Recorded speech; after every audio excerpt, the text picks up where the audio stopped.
Welcome everyone. Today we are diving into an exciting and practical tool that helps managers make smart business decisions. Decision trees. Imagine you are at a crossroads trying to decide between two or more options. How do you choose the best path? Well, decision trees help us visualize and analyze these choices in a structured and logical way. In the world of business, decision making isn't just about gut feeling, it's about data probabilities and expected financial outcomes.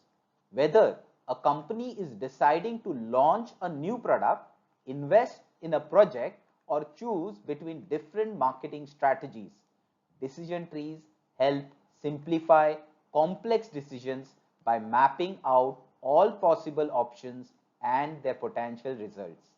By the end of this session, you will understand how decision trees work, how to construct them, and how businesses use them to assess risks and maximize profits.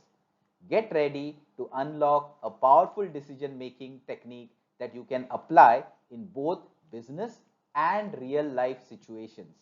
Let's begin. Every day, businesses face decisions, big and small. Should a company launch a new product? Should they expand into a new market? Maybe they need to decide between two different marketing strategies. In all these cases, managers must choose between multiple options, each with its own risks and rewards. Now, no decision making method can completely remove risks. Uncertainty is a part of business. However, decision trees provide a structured, logical approach that helps managers carefully assess their choices. So, how does this help? Instead of guessing, decision trees use probabilities and expected financial returns to evaluate each option. This allows businesses to make well-informed choices rather than relying on instinct or trial and error.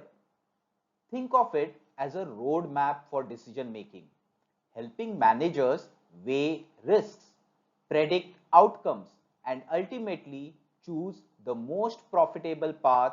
And that's exactly what we are going to explore next. Now that we understand the importance of logical decision making, let's dive into an amazing tool that helps businesses make smarter choices, decision trees. A decision tree is a diagrammatic representation of possible options and their outcomes. Think of it as a flow chart. This visually maps out different choices, their consequences, and the potential risks and rewards associated with each one. There are four key aspects every decision tree considers. First, all available options. What choices does the business have? Should they invest in a new product or open a new store? Second, possible outcomes. What could happen if they choose each option individually? Will sales increase? Will costs rise? Third, probability of each outcome occurring. What are the chances of success or failure? Data and past experiences help estimate these probabilities. Fourth, economic returns. What is the financial impact? Will the decision lead to profits or losses? By breaking down decisions in this structured way, managers can see the bigger picture and choose the option with the highest expected benefit. Imagine you are running a business. Wouldn't it be great to predict your chances of success before making a move? Well, that's exactly what decision trees help you do. And in the next section, we will learn how to construct and analyze them effectively. Now that we understand what a decision tree is, let's learn how to construct one. A decision tree always moves from left to right. just like how we read a book. This helps in visually tracking the decision-making process in a clear and structured manner. There are two key elements in a decision tree. First, decision points. These are represented by squares. At these points, a manager or business leader has to make a choice between different options. Second, chance nodes. These are represented by circles. They indicate uncertainty, meaning we don't have complete control over what happens next. To make the decision tree useful, we need to add two crucial pieces of information. Probabilities. Each possible outcome is assigned a probability or likelihood of occurring. This helps estimate risks. Second, economic returns. Next to each outcome, we list the financial impact. Will the decision bring in profits or losses? So, by following these simple steps, we create a visual tool that helps businesses analyze risks, compare outcomes, and choose the best possible option. In the next section, we will see a real-life example of a decision tree in action. Let's now look at a real-life business scenario where a manager must make a critical decision using a decision tree. Imagine you are an event manager planning a fundraising auction. You have two options: host the event indoors where it's protected from the weather. Second, hold the event outdoors, which could attract more people but is dependent on the weather. Now, the biggest factor affecting our decision is the weather. Based on the past records for August month, there is 60% chance of fine weather, but there is also 40% chance of a poor weather. Let's now look at the financial side. The indoor event costs $2,000 to organize. The outdoor event costs $3,000 to set up. Now let's calculate potential revenues. If the weather is fine, the indoor event generates $5,000 in revenue. The outdoor event generates $10,000, much higher in revenue. But if the weather is poor, the indoor event still makes $7,000 since it is unaffected by the weather. But the outdoor event only will earn $4,000, which is a risk. So the big question is, which option should the manager choose? This is where a decision tree helps. By mapping out all the options, possible outcomes, and expected financial returns, we can calculate which decision makes the most sense. On the next slide, we'll create a decision tree for this scenario and analyze the best choice based on logic and data. Let's move forward. Now, when you are looking at this decision tree, just understand the first point that we have learned about construction of decision tree is it is made from left to right. So the direction of the decision tree will be from left to right when it is made. But when you calculate the outcome, the calculation should go from right to left. So how do we go about this? Now understand, this is a decision tree and the square that is here is the nodes. Because at this point there are two alternate options available to decide between. The circle is the uncertain outcomes. Either the weather is fine or the weather will be poor, depending on the probability. Because it is the month of August, there is an expectation that the probability of 0.6, meaning 60% chance that the weather will be good or fine. but there is a 40% chance, which is 0.4, that the weather might be poor. So keeping that in mind, if the revenue generated when it is indoors is $5,000, if the weather is fine, then you have to calculate, the first thing is by multiplying the revenue or the return with the probability and calculate the economic revenue or return. Now how do you do that? 5,000 you multiply by 6,000, 0.6, sorry, you multiply by 0.6. So when you calculate that, what do you get? So 5,000 into 0.6, that gives you $3,000. That's the outcome. So here is the economic revenue from the first option. If the weather is fine, then you will be making an economic revenue of $3,000. But in case if the weather is poor and you have taken the first option of indoors, then you will calculate the revenue multiplied by the probability, which is 7,000 into 0.4. So then if you calculate 7,000 into 0.4, you get 2,800, which is the economic revenue or return, 2,800. Now when you add these two figures, what you get is called as gross total economic revenue, or gross or total economic revenue or return. So when you add these two, what you get is $5,800. Now why are we calling it as gross or total? Is because we haven't yet deducted or reduced the cost, which is $2,000 if you are doing it indoors. If your option is indoors, the cost that you will have to incur is $2,000, and therefore the final amount that you will get, which is called as either net monetary value, NMV, or is better known as net economic return or revenue, NEV.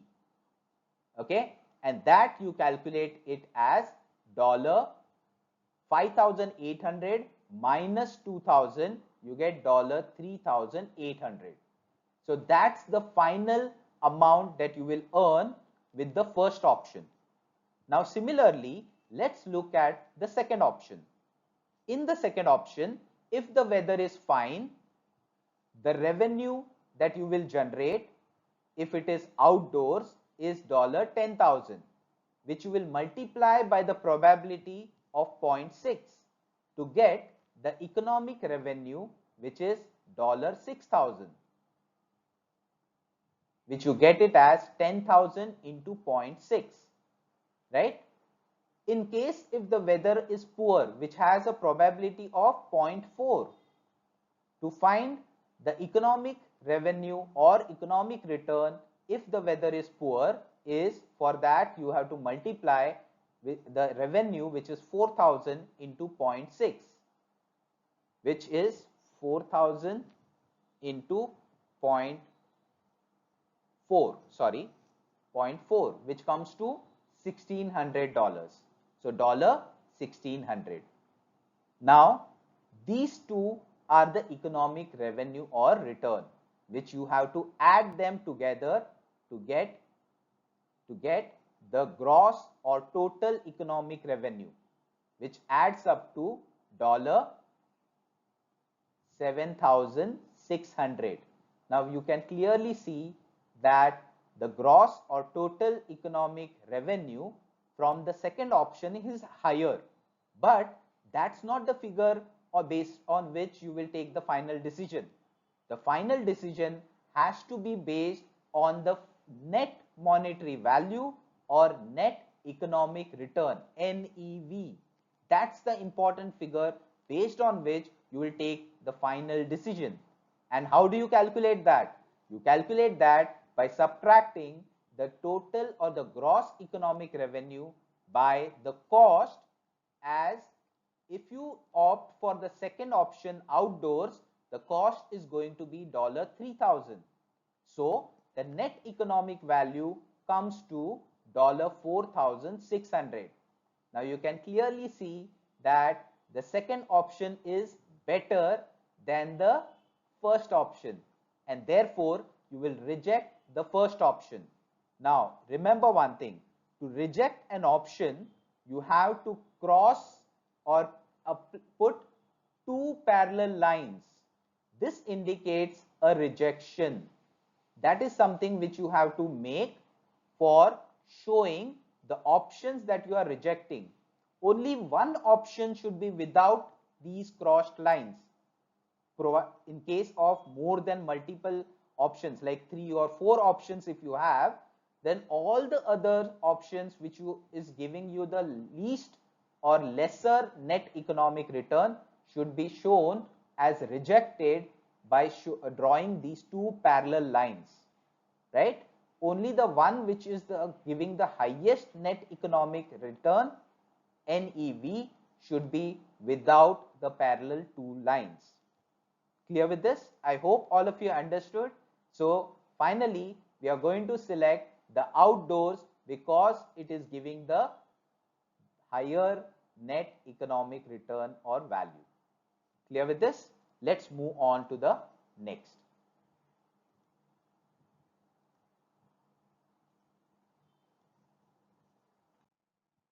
Now here the outcomes are already given. If you see, this is something which we already calculated on the previous slide. So we move on to the next slide. Now let's take a look at a more advanced business scenario.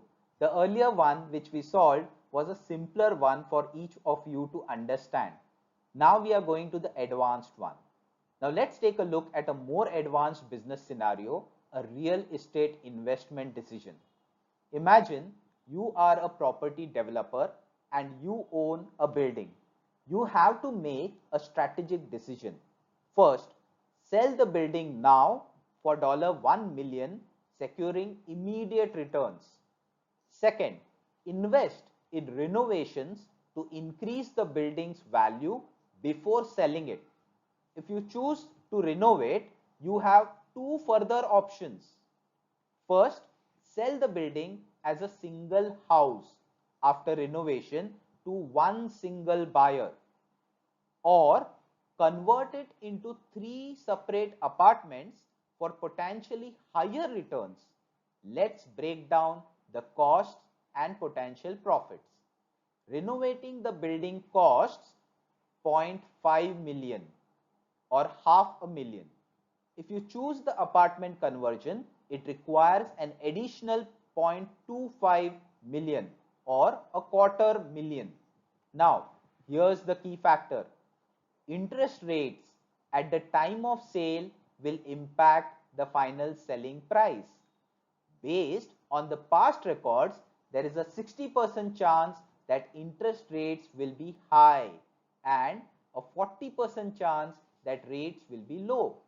If interest rates are low, selling as a house will bring in $2 million revenue.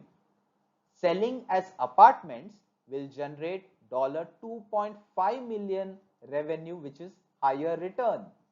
But if the interest rates are high, selling as a house will only bring in $1.5 million.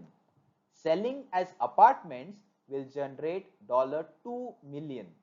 So, which option should the investor choose? This is where a decision tree helps. By mapping out all options, costs, probabilities, and potential profits, we can calculate the expected value of each decision and make a logical, data-driven choice. On the next slide, we'll construct a decision tree for this case study and analyze the best possible investment strategy. Let's dive in. Now here we are. Now if you notice, there are 3 options in all, but the first option, that is the node that you have to select, is the decision point, whereby either you renovate or you don't renovate and sell it directly without renovation. Now, if you are going to renovate it, then you have further two options, and therefore there is another node here. So this is the second node, this is the first node. Now in the second node, there are two options. Either you sell the entire property as one house, or divide them into 3 flats and then sell it individually for and getting the total amount for it. Now, therefore, we consider these to be 3 options. The first option is you just sell it now without any renovation, whereas the second option is you renovate it, and then within the second option there are 2 further options, and therefore the uncertain outcomes for the third and the fourth option is whether there is low interest rate or whether there is high interest rate. So if there is a low interest rate, they are going to earn a revenue of 2 million, whereas if there is a high interest rate, they are going to generate a revenue of 1.5 million. In case if they are selling the house as one unit to single buyer. But if they divide the property into 3 flats, then in that case, in case if the interest is lower, they are going to earn a revenue of 2.5 million, whereas if the interest rates are high, they are going to make a profit revenue of 2 million. Now in this case, remember you have to multiply with the probability to first get the economic return. Once you get the economic return, then you have to add them up to get the total or the gross economic return, right? So 2.5 into 0.4, which is the probability, you get the economic return. Now if you calculate that, how much do you get? Let's see. So 2.5 into 0.4 gives you 1. So therefore you are getting 1 million as economic revenue or economic return, whereas 2 million into 0.6, so 2 into 0.6 probability gives you 1.2 million. And when you add these two, what you get is the total or gross economic return or revenue, which comes to 2.2. When you subtract 2.2 with its cost, you get the net economic return, NEV, which comes to 1.95. But this is not the final net economic. Why? Because still you have to deduct the renovation cost. So therefore you subtract the renovation cost from this to get the final net economic value of 1.45. So this is your final net economic value. I hope this point is clear. Now you can compare it with the other two options also. Definitely 1.5 is greater than 1 million, and therefore you see a rejection sign here, because the fourth option is, that is the selling the flats, is greater NEV, and therefore that is better than 1 million. But if you compare with the second option after renovation, let's see how much is the net economic value from there. Now if you calculate 2 million into 0.4, let's see how much you get. 2 into 0.4, so you get 0.8 million, 0.8 million, whereas 1.5 million into 0.6, let's see how much you get. 1.5 into 0.6, you get 0.9 million. When you add them up, you get 1.7 million. From this you will subtract the cost, and then you will also subtract the 0.5 million, but that amount what you get, 1.7 minus 1.5, is 1.2 million, which is also lesser than the option of NEV from selling the flats, and therefore this also is rejected by drawing the two parallel lines. And that's how we conclude that constructing the flats is the best option out of the three options. I hope all of you understood this. Let's continue.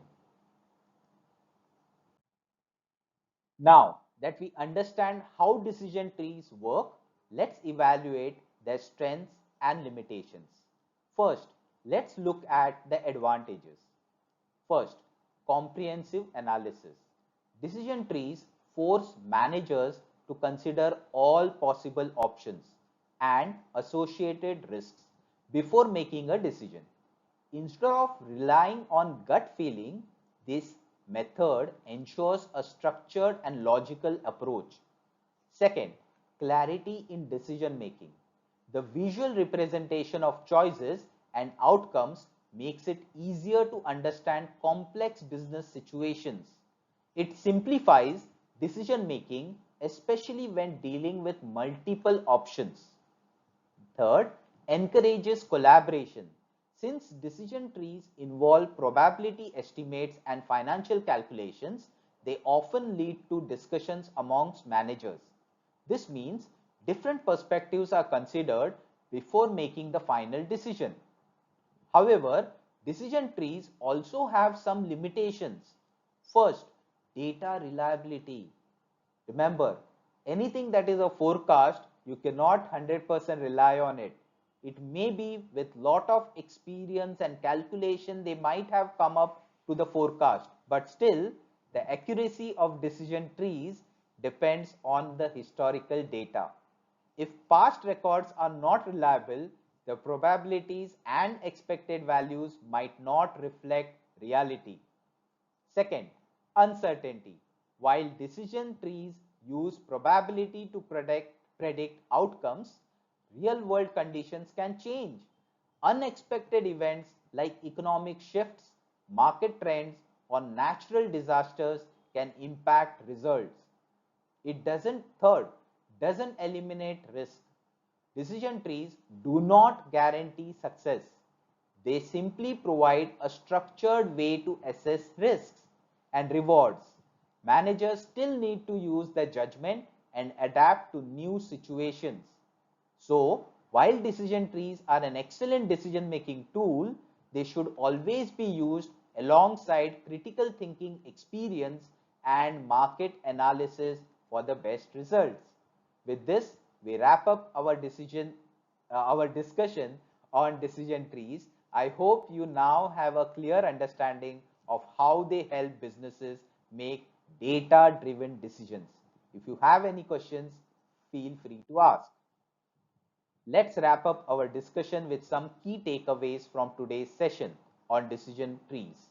First, decision trees help businesses assess risks and returns. They allow managers to analyze multiple options, predict possible outcomes, and determine the most financially viable choice. Second, they provide both a visual and numerical method for decision making. By combining diagrams and probability calculations, decision trees make complex decisions easier to understand and compare. However, while useful decision trees should not be used in isolation, numbers alone do not always tell the full story. Qualitative factors such as brand reputation, employee morale, customer loyalty, and market trends also play a crucial role in decision making. Finally, always consider both expected values and non-quantifiable factors before making a final decision. A decision might look great on paper, but real-world factors like changing economic conditions or unexpected risks could influence the actual outcome.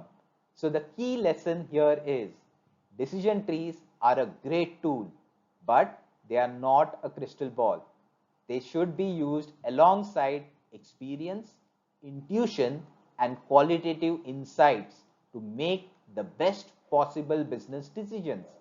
That's it for today's session. I hope you now have a strong understanding of how decision trees work and why they are important in business strategy.